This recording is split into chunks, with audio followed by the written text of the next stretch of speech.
అందరికీ నమస్కారం అండి.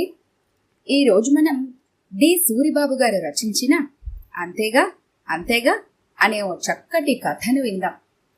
ఇక కథలోకి వెళ్దాం. నా కొడుకు బంగారం. మీ అందరి కొడుకుల్లా కాదు. వాడు అమ్మకు చెప్పనిదే ఒక్క పని చేయడు. అమ్మను చూడందే ఒక్క నిమిషమైనా ఉండలేడు. కొడుకు మీద కొండంత ప్రేమతో అంది కోటేశ్వరమ్మ. చూస్తాంగా మేము. మీ తల్లి కొడుకుల అనురాగాలు ఎన్నాళ్ళో. ఈ కాలం పెళ్లాళ్ళొచ్చేవరకే కొడుకులు, ఆ తరువాత కోడల చేతి కీలుబొమ్మలు అంది పక్కింటి తిరుపతమ్మ. నిజమే, బాగా చెప్పావు. నా కొడుకైతే పెళ్ళాం వచ్చేవరకు కూడా కాదు, కాలేజీ రోజుల నుంచే నా మాట అంటే వినడు. నేనేం చెప్పినా పడదు. అప్పుడే మొదలైపోతుంది అమ్మ మాటలు చాదస్తమనే అభిప్రాయం. నిట్టూర్చింది పై ఇంటి జానకమ్మ. నా కొడుకు మాత్రం చాలా మంచోడు, అమాయకుడును. పెళ్లికి ముందు వరకు నా మాటే వేదమనేవాడు.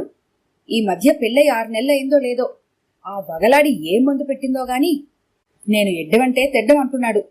బాధగా అంది ఎదురింటి అనంతమ్మ. మీరెన్నైనా చెప్పండి, నా కొడుకు ఇప్పుడెలా ఉన్నాడో పెళ్ళయ్యాక కూడా అలానే ఉంటాడు. కావలిస్తే పెళ్ళాన్ని కూడా నా మాట వినేలా చేస్తాడు. చూస్తూ ఉండండి. నా మాట నిజమని మీరే ప్రత్యక్షంగా చూసి మరీ ఒప్పుకుంటారు. పందెం కాస్తున్నట్టే ధీమాగా చెప్పింది కోటేశ్వరమ్మ. సర్లే పదండి, ఇళ్లకెళ్దాం. కోడళ్ళు కొడుకులు మనవలు వచ్చే సమయం అవుతోంది. మన కొడుకులకు పెళ్లిళ్ళై అనుభవిస్తున్నాం కాబట్టి చెప్పాం. తనకు తెలుస్తుందిలే. ఎంత? ఇంకో 2 నెలల్లో కొడుకు పెళ్లి నిశ్చయమైంది కదా. ఈ రోజుకి సరిగ్గా 6 నెలలకంతా మనతోనే ఆ సంగతులన్నీ చెప్పుకొని బోరు మనకపోదు, మనం ఓదార్చగా పోము అంటూ పిచ్చాపాటి ముగించి అందర్నీ ఇళ్లకు బయలుదేరదీసింది తిరుపతమ్మ. పెళ్లి వైభవంగా జరిగిపోయింది. 16 రోజుల పండుగ, హనీమూన్లు కూడా అయిపోయి కోటేశ్వరమ్మ కొడుకు భరణి పెట్టిన సెలవులు ముగిసి ఆఫీసు దారిపట్టాడు. పన్నమ్మాయి ఉదయం 5:30కే కాలింగ్ బెల్ కొడితే ఎలాగో మెలకు వచ్చేస్తుంది కాబట్టి కోటేశ్వరమ్మ తలుపు తీస్తుంది.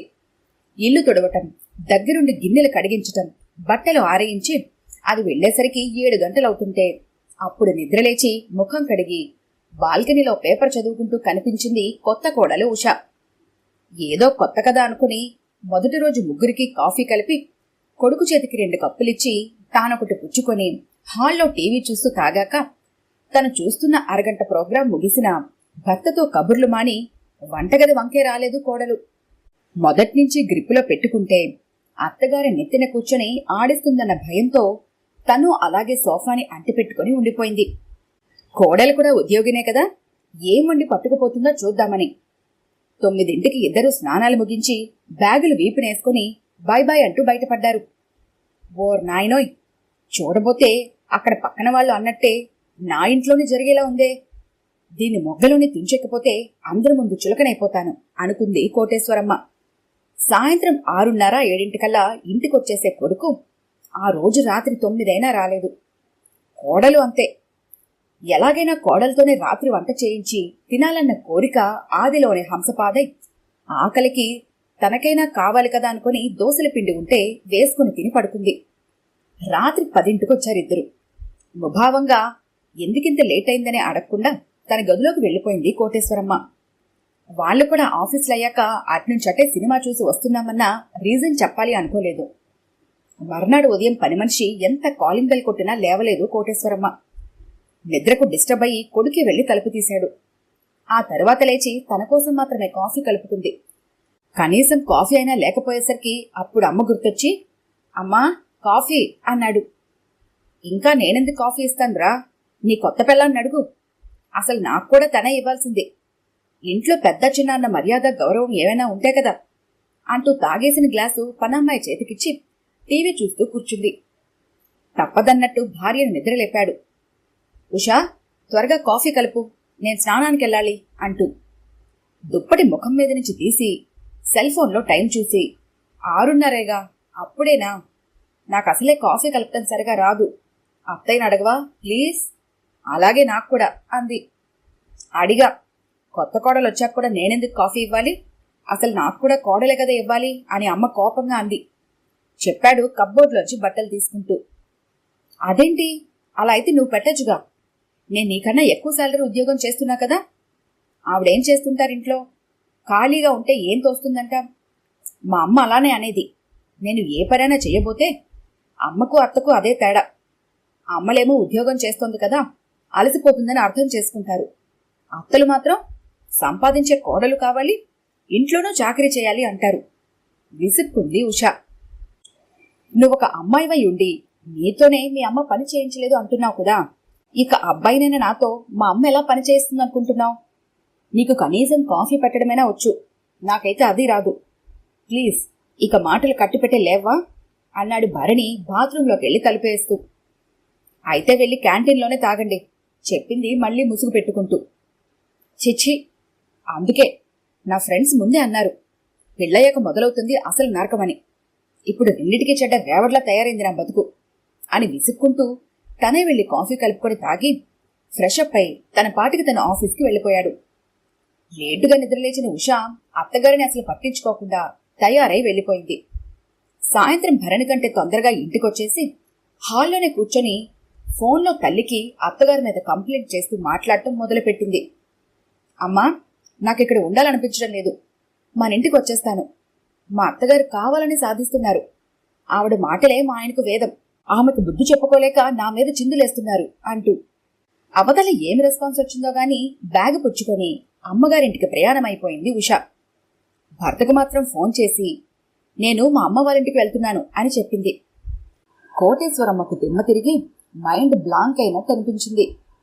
ఈ కాలం ఆడపిల్లలు మరీ ఇలా ఉన్నారా? మా రోజుల్లో అత్తగారు ఎన్ని ఆరళ్ళు పెట్టినా ఎంత భరించా, పైగా పుట్టింటి వాళ్లకు బాధలు చెప్పుకున్నాం, అత్త చెప్పినట్లు నడుచుకోమనేవాళ్లు. ఇప్పటి తల్లిదండ్రులైతే వచ్చే అంటున్నారు అనుకుంది.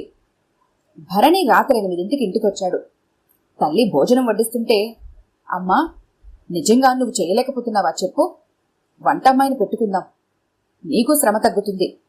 అంతేకాని మీ కాలంలో లాగా కోడల్ని సాధించడం అలగటం లాంటివి వద్దమ్మా. మాకు అసలే ఆఫీస్ పని ఒత్తిడే ఎక్కువగా ఉంటే ఈ కోపాలు, సర్ది చెప్పుకోవడాలు, సంజాయిషి ఇచ్చుకోవడాలు ఇవన్నీ ఎక్కడ పడతాం అన్నాడు. అదేంట్రా అలా అంటావు? నేనిప్పుడు ఏమన్నానని? ఎంత ఉద్యోగం చేసినా ఆడపిల్ల, పైగా పెళ్ళై అత్తారింటికొచ్చిన కొత్త కోడలు కదా, ఏదో కాస్త అత్తగారిని పలకరిస్తూ ఓ 5 నిమిషాలు కాఫీ అయినా కలుపుకుంటే బాగుంటుంది కదా అని చెప్పాను. మధ్యాహ్నం రాత్రి నేనేగా వంట చేస్తున్నాను. పెళ్లికి ముందు నువ్వైనా కాస్త డైనింగ్ టేబుల్ దగ్గర నోరు విప్పి మాట్లాడేవాడివి. ఇప్పుడు ఆ 2 ముక్కలు నీ భార్య దగ్గర మాట్లాడేసి నన్ను మరయంత్రంలా చూస్తున్నారు. అంతేలేరా, పెళ్ళాం బెల్లమైంది, అమ్మ అల్లమైంది. అందరి కొడుకుల్లాగే నువ్వును. నన్నేదైనా వృద్ధాశ్రమంలో చేర్చే అంది ముక్కు చేతుతూ కోటేశ్వరమ్మ. అబ్బబ్బా, ఏడుపు లాపమ్మ, భరించే ఓపిక లేదు నాకు అనేసి తన గదిలోకి వెళ్ళిపోయాడు. కోటేశ్వరమ్మ బాగా హర్ట్ అయింది. మరునాడు బ్యాగ్ తీసుకుని నేను మావయ్య వాళ్ళు ఊరెళ్తున్నాను అనేసి ఆటోలో బస్టాండ్కి వెళ్ళిపోయింది. దింపడానికి కొడుకు సహాయమైనా ఆశించకనే. బెంగళూరులోని అన్నయ్య వదనుల దగ్గరికి చేరేసరికి ఇద్దరు ఇంట్లో 2 ఏళ్ల మనవణ్ణి ఆడించుకుంటూ 7 ఏడాది మనవరాల్ని నిద్రపుచ్చుతూ కనిపించారు. అదేమిటొదినా, ఈ వయసులో నీకు శ్రమ ఎందుకు, కోడలేమైంది అంటూ అడిగింది. పాపం, ఇద్దరు ఉదయం 6 7 ఉద్యోగాలకు వెళ్తారు. రావటం ఏ 7 8 వాళ్ళు మనుషులే కదా, వస్తూనే అలసిపోయి స్నానాలు ముగించి తిని పడుకుంటారు. ఓ 1 అరగంట పిల్లలతో గడుపుతారు. అయినా ఈ వయసులో మనవలతో ఆడుకోవటమేగా మనకు కావాల్సింది అంటూ పిల్ల నిద్రపోయిందని నిర్ధారించుకొని భోజనం వడ్డించింది వదిన. అదేమిటన్నయ్యా, అంత బిజీగా ఉంటే ముందు ముందు పిల్లల్ని మిమ్మల్ని ఏం చూసుకుంటారు అంది కోటేశ్వరమ్మ కొంచెం ముందు కూర్చుంటూ. ఎన్నాళ్ళులే, పిల్లలు కాస్త పెద్దయితే వాళ్ళ పనులు వాళ్ళు చేసుకుంటారు, స్కూల్కి వెళ్తారు. ఈ వయసులోనే కదా వాళ్ళు సంపాదించుకోగలిగింది. మాకంతగా చేత కాకపోతే మనిషినైనా పెడతారు, లేదంటే కోడలో కొడుకు ఉద్యోగం మానేసి చూసుకుంటారు. అయినా ఈ మాత్రానికి వాళ్ళకి ఇబ్బంది ఎందుకు కలిగించాలి? అదీగాక పొద్దస్తమానం టీవీలకు అంటుకుపోకుండా పిల్లలతో గడిపితే మాకు మంచి వ్యాయామం. లేనిపోని మనసు పాడవటాలు లేకుండా హాయిగానే ఉన్నాం అన్నాడు అన్నయ్య కూడా. ఆ రాత్రి కోటేశ్వరమ్మకు నిద్ర పట్టలేదు. సాయంత్రం కోడలు ఆఫీస్ నుంచి వచ్చి ఫ్రెష్ అయి అత్తగారిచిన కాఫీ తాగుతూ థ్యాంక్స్ మమ్మీ అంటూ కూతురి కంటే ప్రేమగా కావలించుకుంది.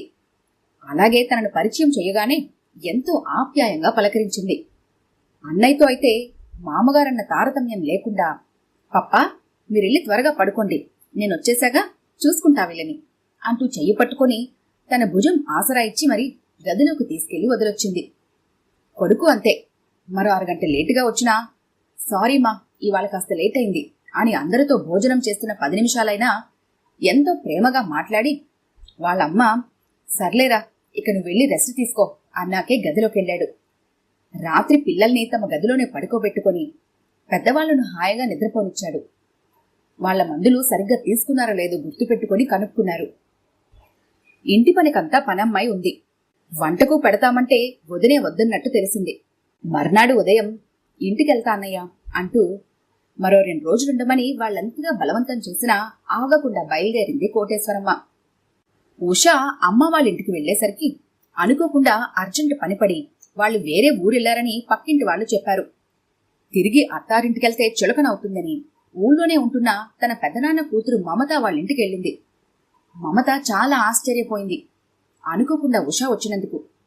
రావే రా, ఏమిటి దేవిగారికి మా ఇంటి మీద ఎంత దయ కలిగింది అంటూ సాదరంగా ఆహ్వానించింది. ఎవరు మమత వచ్చింది అంటూ వచ్చింది వాళ్ళ అత్తగారు. మా పెద్ద బాబాయ్ కూతురు ఉషా అత్తమ్మ చెప్పింది మమత. అవునా, లోనుకు తీసుకెళ్ళు, ఎండను పడి వచ్చినట్టుంది, ముఖం కడుక్కోమనం, అలానే నిమ్మరసం ఇవ్వు అనేసి టీవీ చూడటంలో లీనమైంది. మమత నిమ్మరసం చల్లటి కుండనీళ్లతో ఇచ్చింది. సాయంత్రం మమత కూతురు 6వ తరగతి చదివే నవ్య స్కూల్ నుంచి వచ్చింది. తల్లికన్నా ముందుగా హాయ్ గ్రాని అంటూ నాన్నమ్మ దగ్గర స్కూల్ కబుర్లని చెప్పి అప్పుడు గదిలోకి వెళ్లి ఫ్రెష్ అప్ అయింది. మమత స్నాక్స్ పాలు ఇచ్చాక ఉషను పలకరించి హోంవర్క్ చేసుకోవటానికి వెళ్లిపోయింది. అదంతేనే, పనులు చేసి పెట్టడానికేమో నేను వాళ్ళ డాడీ కావాలి గాని గారాలు పోవటానికి మాత్రం గ్రానీనే కావాలి, కోపగించుకోకుండా మురిపెంగా చెప్పింది మమత.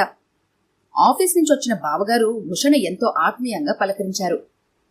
మీ వారు అత్తగారు కూడా వస్తే బావుండేది, ఈసారి ముగ్గురు రండి అన్నాడు. ఇంట్లో వాళ్ళంతా రాత్రి 9ంటికే హాయిగా ఏ కలత లేకుండా గాఢ నిద్రలో ఉంటే ఉషకు మాత్రం నిద్ర పట్టలేదు. ఇదేంటి, మమతక్క అత్తగారిని చూసుకోవడానికి ఆమెకు ఇంట్లో తోడెవరు ఉండరని చేస్తున్న ఉద్యోగం మానేసిందా? అలాగని ఆవిడేమి జబ్బు మనిషో చేతగాని మనిషో కాదు. తన అత్తగారి కన్నా ఎంతో ఆరోగ్యంగా చలాకీగా ఉన్నారు. అస్తమానం ఆవిడకెంతో ప్రాధాన్యత ఇస్తూ అత్తయ్య ఈ వంట చేద్దామా? అదైతే నాకు రాదు, మీరు చెప్పండి నేర్చుకుంటా, ఎక్కువసేపు కూర్చోవద్దత్తయ్య, ఈ వంట మీ ఆరోగ్యానికి మంచిదని చేశా అంటూ ఉంది. బావగారు కూడా తల్లి ఏం చెప్పినా అదేంటో నాకు తెలియదమ్మా, నువ్వు నీ కోడలు మీ ఇష్టం అని. భార్య ఏం చెప్పినా హోమ్ మినిస్టర్ గారు ఇంటి విషయాలు నాతో చెప్పద్దు, మీ ఇష్టం మీ అత్తగారిష్టం అని చాలా గడుసుగా మాట్లాడి తన పనిలో తానుంటాడు. నిజానికి ఎవరు ఒకరి అదుపాజ్ఞల్లో లేరు. అలాగని విచ్చలవిడి స్వేచ్ఛతో నా ఇష్టం అన్న అహంతోనూ లేరు. ఒకరితో ఒకరు చాలా మంచి అనుబంధంతో హ్యాపీగా ఉన్నారు. ఉదయం నిద్ర లేచేసరికి 7:30 అయ్యింది సమయం. మంచి నిద్రలో ఉన్నామని లేపలేదు. ఆఫీస్కేమైనా టైం అయిపోయిందా అడిగింది కాఫీ ఇస్తూ మమత. అబ్బే, నేనీవేళ ఆఫీస్కేం పోవట్లేదక్కా, మా అత్తయ్య మా వారు ఊరి నుంచి వచ్చేసి ఉంటారు, నేను ఇంటికెళ్తాను చెప్పేసి అత్తింటి అడ్రస్ చెప్పి ఓలా క్యాబ్ ఎక్కింది ఉషా. ఉషా, ఈ సండే మూవీకెళ్దామా అన్నాడు భరణి పెరుగన్నంలో మామిడి పండు ముక్కలు నంజుకుంటూ. ఏమో మరి, అత్తయ్య కూడా వస్తానంటే వెళ్దాం చెప్పింది ఉషా మంచినీళ్లు గ్లాసులో నింపుతూ. నేనెందుకురా, పిల్లలు, మీరేదో సరదాగా వెళ్తుంటే అంది కోటేశ్వరమ్మ. అదేం కాదు కాని అప్పుడప్పుడు థియేటర్కెళ్ళి చూస్తే కొంచెం రిలీఫ్గా ఉంటుంది అత్తయ్య అంది ఉషా. అమ్మా, 3 టికెట్స్ ఆన్లైన్లో బుక్ చేస్తున్నా, సరేనా అడిగాడు భరణి. కోడలు చెప్పాక తప్పుతుందా? అంతేగా అంది కోటేశ్వరమ్మ. అలా ఏం కాదు, ఒంటరిగా ఎక్కడైనా మీరు టీవీ చూస్తూ ఉంటారు కదా, అందుకే రమ్మన్నానత్తయ్య, మీకు ఇబ్బంది అయితే చెప్పండి మానేద్దాం అంది ఉషా. నా కోసం ఎందుకమ్మా, వెళ్దాంలే, కాని బయట చిరుతిలు తినకూడదు, సరేనా మరి అంది కోటేశ్వరమ్మ. మా ఆరోగ్యం కోసమే కదా అత్తయ్య మీరు చెప్పేది, అయినా ఇంటి నిండా మీరు చేసిన పాకం పప్పు, అరిసి చెక్కలు, నువ్వుల పట్టీలు, అటుకులు, మిక్స్చర్లు ఇన్నుండగా అక్కడ చెత్త ఏం తింటామత్తయ్య? ఏమండి, అంతేగా అడిగింది ఉషా. మీరిద్దరూ ఒక అండర్స్టాండింగ్ వచ్చాక నేనింకేమంటాను, అంతేగా నవ్వుతూ అన్నాడు భరణి. తమ అంచనాలు తారుమారైనందుకు ఇరుగు పొరుగున ఉండే కోటేశ్వరమ్మ స్నేహితురాళ్లు ఒకరితో ఒకరు ఈ కాలంలో ఇలా ఎలా ఒద్దిగ్గా ఉంటారే? అయినా ఈ భోగం ఇంకెన్నాళ్ళే, త్వరలోనే పోట్లాడుకోరు అనుకొని తమ అహాన్ని చల్లబరుచుకున్నారు. వాళ్ల పిచ్చిగాని ఒకరినొకరు అంత బాగా అర్థం చేసుకున్న కుటుంబాల్లో పొరపచ్చాలు ఎందుకొస్తాయంటారు? అంతేగా అంతేగా. ఈ కథ కనుక మీకు నచ్చినట్లయితే లైక్ చేయండి, షేర్ చేయండి. మరిన్ని ఇంట్రెస్టింగ్ కథల కోసం మా ఛానల్ని తప్పకుండా సబ్స్క్రైబ్ చేసుకోండి.